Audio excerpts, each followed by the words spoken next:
دکتۆر عەبدولحەکیم بەشار جیگرێ سەرۆکی ئێتیلافی و ئەندامی پۆلیتبیرۆیا پارتیا دیموکراتا کوردستان سووریا لەگەل ئەنجومەنە کامپا گوێلان یا لە هەرێما کوردستانی جڤیە دجڤینێدا بەحسا ڕەوشا خزمەتگوزاری و رێڤەبەری کرد هەروها سەمینارەکە سیاسی ژی لە کامپا گوێلان یا پەنابەران لە هەرێما کوردستانی لێدارخست تێدا ڕۆناهی خستە سەر ژمارەیەک مژارên girêdayî bi rewşa Sûriyê bi giştî û Rojavayê Kurdistanê bi taybetî. Doha sêşemê rêkefta Sêheta Baxê, Dr. Abdulhekîm Beşar Cîgirê Serokê Îtilafê û Endamê Polîtbîroya Partiya Demokrata Kurdistan Sûriya ji bo rawestandin li ser rewşa xizmetguzarî û rêveberî li Kampa Guêlan ya Penaberan li gel encumena Kampa Guêlan ya li Herêma Kurdistanê civiya guhdarî daxwazên penaberan kir da ku van daxwazan bigihîne aliyên peywendîdar li Herêma Kurdistanê. Herûha di heman rojê de jî Dr. Abdulhekîm Beşar Cîgirê Serokê Îtilafê semînareke siyasî li Kampa Guêlan ya Penaberan li Herêma Kurdistanê pêşkêş kir. Di semînara xwe de Dr. Abdulhekîm behsa dawîn pêşateyên siyasî li Sûriyê rawestandina proseya siyasî kir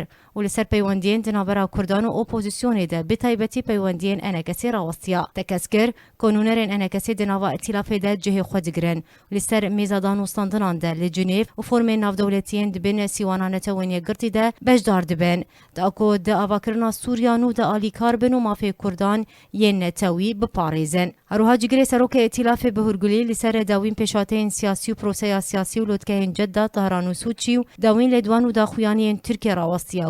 û got siyaseta Tirkiyeyê heman siyaset ew nehatiye guhartin ji ber aloziyên di navbera Tirkiye û rejîma Esed de li ser tevaya astan. Herûha behsa hevdîtina di navbera Wezîrê Derveyê Tirkiye Mevlûd Çavuşoğlu şandek ji serokatiya Îtilafê kir got oğlu duê hevdîtinê de tekezî li ser rijdbûna welatê xwe di piştevaniya gelê Sûriyê de kir.